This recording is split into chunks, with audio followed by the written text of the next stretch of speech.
നോക്കൂ, ഇവിടെ സ്വാഗത ഭക്ഷകൻ പറഞ്ഞു എയിംസിനെ സംബന്ധിച്ച്. എയിംസ് മാത്രമല്ല, അതിവേഗ റെയിൽപാത കേരളത്തിൽ തരില്ല എന്ന നിലപാടാണ് ഇപ്പോൾ കേന്ദ്ര സർക്കാർ എടുക്കുന്നത്. എന്നാൽ RSSകാരനായ മെട്രോമാൻ എന്നറിയപ്പെടുന്ന ഈ ശ്രീധരൻ സ്വകാര്യമായി പൊന്നാനിയിൽ ഇന്നലെ ഓഫീസ് തുറന്നു. ആരുടെ അനുവാദത്തിലാണ്? ആരുടെ പിന്തുണയിലാണ്? എന്തൊക്കെയാണ് ഇത്? വെള്ളരിക്ക പട്ടണമാണോ?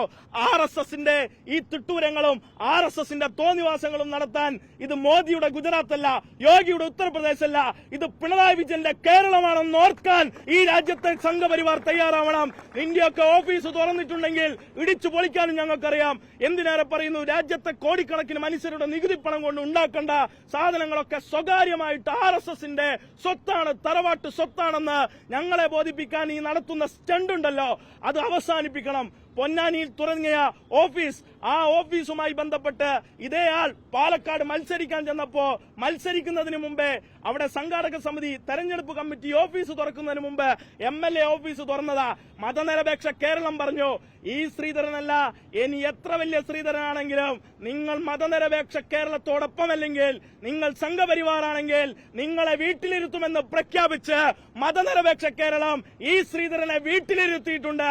അതുകൊണ്ട് പറയാനുള്ളത്, ഇവിടെ രാജീവ് ചന്ദ്രശേഖർ ഉൾപ്പെടെ ചെലവഴിക്കുന്ന കോടിക്കണക്കിന് രൂപ കർണാടകയിലെ കോൺഗ്രസ് സർക്കാർ സഹായിച്ചതിന്റെ ഭാഗമായി പാട്ടത്തിനെടുത്ത് അവിടെ സ്വന്തം സർക്കാരിന്റെ സ്ഥലം സ്വന്തമാക്കി മാറ്റിയ ഈ രാജീവ് ചന്ദ്രശേഖരൻ എന്ന ഒറ്റുകാരനും അഴിമതിക്കാരനും എന്ന BJP പ്രസിഡന്റ്, അതിനപ്പുറത്തേക്ക് ഇവർ കൊണ്ടുപോയി ഇറക്കുന്ന അവതാരങ്ങൾ, ആ അവതാരത്തിന്റെ മറ്റൊരു പേരാണ് എയിംസ്. ആലപ്പുഴയിലും കൊല്ലത്തും തൃശൂരും പറ്റുമെങ്കിൽ എവിടെയും കൊണ്ടുപോയി അവതരിപ്പിക്കും, പറ്റുമെങ്കിൽ ഞാൻ അറബിക്കടലിലും ഉണ്ടാക്കുമെന്ന് പറയുന്ന ബഡായി രാമനായ സുരേഷ് ഗോപിയോട് ഉൾപ്പെടെ പറയാനുള്ളത്, ഇതുവരെ കാണിച്ചത് വെള്ളിത്തിരകളിൽ ഞങ്ങൾ ആവേശത്തോടുകൂടി കൈയടിച്ച ഭരചന്ദ്രനും ഈ പറഞ്ഞ കഴിഞ്ഞ കാലങ്ങളിലെ നിങ്ങളുടെ കഥാപാത്രങ്ങൾക്കും അതിനോടൊപ്പം ഒരു കലാകാരൻ എന്നുള്ള മര്യാദയുമാണ്. ഇനി സവർണ ബോധവുമായി ഈ കേരളത്തിന്റെ തെരുവോരങ്ങളിൽ ഞങ്ങളെ ഇങ്ങനെ അധിക്ഷേപിക്കാനും സവർണനെയും അവർണനെയും മാറ്റി മാറ്റി കണ്ട് നിങ്ങളുടെ ഉള്ളിൽ തികച്ചു ചൊല്ലുന്ന ഈ ജാതിബോധത്തെ ഞങ്ങളുടെ മേലിൽ പ്രയോഗിക്കാനാണ് ഉദ്ദേശിക്കുന്നതെങ്കിൽ സുരേഷ് ഗോപി, നിങ്ങളുടെ കാര്യം ഗോപിയാക്കാൻ ഞങ്ങൾക്കറിയാം, നിങ്ങളുടെ കാര്യം ബാക്കിയുണ്ടാവില്ല എന്ന് ഞങ്ങൾക്കറിയാം. അതുകൊണ്ട് കൂടുതലൊന്നും തിളക്കരുത്, കൂടുതലൊന്നും തുള്ളരുത്.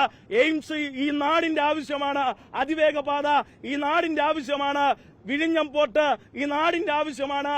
ഈ നാടിന്റെ ആവശ്യമായി കേന്ദ്രമന്ത്രിയോട് ഈ കേരളത്തിലെ ധനകാര്യമന്ത്രി 26 ആവശ്യങ്ങൾ കത്തിലൂടെ എഴുതിയപ്പോൾ അതിനൊന്നിന് ഒരഭിപ്രായത്തിലെങ്കിലും പിന്നീട് പരിഗണിക്കാമെന്ന് പോലും പറയാത്ത ഈ സർക്കാർ, പ്രിയമുള്ളവരെ, ഈ ബജറ്റ് അവതരിപ്പിച്ച് ഇന്നേക്ക് 2 ദിവസം കഴിയുമ്പോൾ ആ ബജറ്റിന്റെ 85% സഹായം ചെന്നു നിൽക്കുക, ആത്യന്തികമായി സഹായിക്കുക അമേരിക്ക എന്ന രാജ്യത്തോട് കഴിഞ്ഞ ദിവസം നീരുപാധികമായി കാലിൽ ചെന്നു വീണ നരേന്ദ്രമോദി എന്ന ഈ രാജ്യത്തിന്റെ ഒറ്റുകാരനായ പ്രധാനമന്ത്രിയുടെ ഭാഗ്യപത്രമാണ്. ഈ രാജ്യത്തിന്റെ സ്വത്തുവകളെല്ലാം അമേരിക്കക്ക് എഴുതി കൊടുത്തിട്ടാണ് ഇന്ന് നമ്മൾ ഇവിടെ ഒത്തുകൂടുന്നത്. ഈ രാജ്യം എഴുതി കൊടുത്തിരിക്കുന്നു. ഈ രാജ്യത്തിന്റെ മുഴുവൻ തീരുവകളും എല്ലാവിധ ക്രയവിക്രയങ്ങൾക്കും അമേരിക്കക്ക് എല്ലാ പിന്തുണയും നൽകിക്കൊണ്ട് ലോകത്ത് അമേരിക്ക നടത്തുന്ന എല്ലാ യുദ്ധങ്ങൾക്കും തങ്ങൾ സഹായകമാണ്, തങ്ങൾ പിന്തുണ നൽകുന്നു എന്ന് പ്രഖ്യാപിച്ചിരിക്കുകയാണ്. അതുകൊണ്ട് ഈ സർക്കാർ അവരുടെ ആ നയം ഉയർത്തിപ്പിടിക്കുന്നത് ജനവിരുദ്ധമാണ്, അത് കേരള വിരുദ്ധമാണ്. ജനവിരുദ്ധമായ കേരള വിരുദ്ധമായ നയത്തിനു കാരണം കേരളം എല്ലാത്തിനും മുൻപന്തിയിലാണോ എന്നുള്ളത് മാത്രമല്ല, കേരളം മതനിരപേക്ഷമാണ് എന്നുള്ളത് കൊണ്ടാണ്. അതുകൊണ്ട് പ്രിയമുള്ളവരെ, മതനിരപേക്ഷ കേരളത്തെ സംരക്ഷിക്കാൻ, മതനിരപേക്ഷതയെ മുന്നോട്ട് കൊണ്ടുപോകാൻ, ആ പോരാട്ടം മുന്നോട്ട് കൊണ്ടുപോകാൻ മുട്ടിലെറിഞ്ഞാലും നിങ്ങളുടെ മുന്നിൽ ശിരസ് കുനിക്കാതെ നിങ്ങളുടെ മുന്നിൽ മുദ്രാവാക്യം വിളിച്ചും ഈ കാലഘട്ടത്തിൽ സംഘപരിവാറിനെതിരെയുള്ള പോരാട്ടം ശക്തിപ്പെടുത്തുക എന്നല്ലാതെ ദുർബലപ്പെട്ടു പോകുന്ന സാഹചര്യം ഉണ്ടാവില്ല. എന്നാൽ ഈ നാട്ടിലെ സാധാരണക്കാരാണ് നികുതി പണമടക്കുന്നത്. അതിന്റെ ഭാഗമായി ഈ കേരളത്തിന് കിട്ടേണ്ടത് കിട്ടണം, അതിന്റെ ഭാഗമായി ഈ കേരളത്തിന് നൽകേണ്ടത് നൽകണം, അതിനാവശ്യകരമായുള്ള ഇടപെടൽ ഉണ്ടാകണം. അത് തയ്യാറാവാൻ, അത് മുന്നോട്ട് വെക്കാൻ അവർ തയ്യാറല്ല എന്ന് ഈ ബഡ്ജറ്റിലൂടെ തെളിഞ്ഞിരിക്കുകയാണ്. നിങ്ങൾ നോക്കൂ, നമ്മുടെ നാട്ടിൽ തന്നെ ഈ രാജ്യത്തെ ഏറ്റവും സുപ്രധാനമായ ഒരു പദ്ധതിയാണ് ഈ പറഞ്ഞ തൊഴിലുറപ്പ് പദ്ധതി. ആ തൊഴിലുറപ്പ് പദ്ധതിയെ പോലും ഇല്ലാതാക്കുന്ന നിലപാട് ഉയർത്തിപ്പിടിച്ചു. 60-40% ആ തൊഴിലുറപ്പ് പദ്ധതിയെ കേന്ദ്ര സംസ്ഥാന വിഹിതങ്ങളിലേക്ക് മാറ്റിവെച്ചു. ഈ നാട്ടിലെ സാധാരണക്കാരായ സ്ത്രീകൾക്ക് ജോലി കിട്ടുന്ന തൊഴിലുറപ്പ് പദ്ധതിയെ റദ്ദാക്കിയ കേന്ദ്ര സർക്കാരിനെതിരെ ശക്തമായ സമരം നടത്താൻ ഈ കേരളത്തിൽ ഇടതുപക്ഷമുണ്ടായി. കേരളത്തിലെ സർക്കാർ ആവശ്യപ്പെടുന്നു. കേരളത്തിൽ ഈ ഇന്ത്യ മഹാരാജ്യത്ത് 50,000 സ്കൂളുകൾ പൂട്ടിക്കെട്ടി ഇന്ത്യയിലെ സർക്കാർ. എന്നാൽ കേരളത്തിൽ 5.5 ലക്ഷം വിദ്യാർത്ഥികൾ പൊതുവിദ്യാഭ്യാസത്തിലേക്ക് കടന്നു വന്ന കഴിഞ്ഞ 10 വർഷത്തെ പിണറായി സർക്കാരാണ് കടന്നുപോകുന്നത്. വിദ്യാഭ്യാസ മേഖല രാജ്യത്തിന് മാതൃകയാകുന്നു. ഉന്നത വിദ്യാഭ്യാസ മേഖല ഈ ലോകത്തിന് മാതൃകയാകുന്നു. ആ നാടായി കേരളം മാറുന്നു. എന്നാൽ ഈ ബഡ്ജറ്റിൽ ഈ നാടിനെ വഞ്ചിക്കുന്ന വിദ്യാർത്ഥികളെ ഇല്ലാതാക്കുന്ന നിലപാടാണ് ഇവർ സ്വീകരിച്ചത്.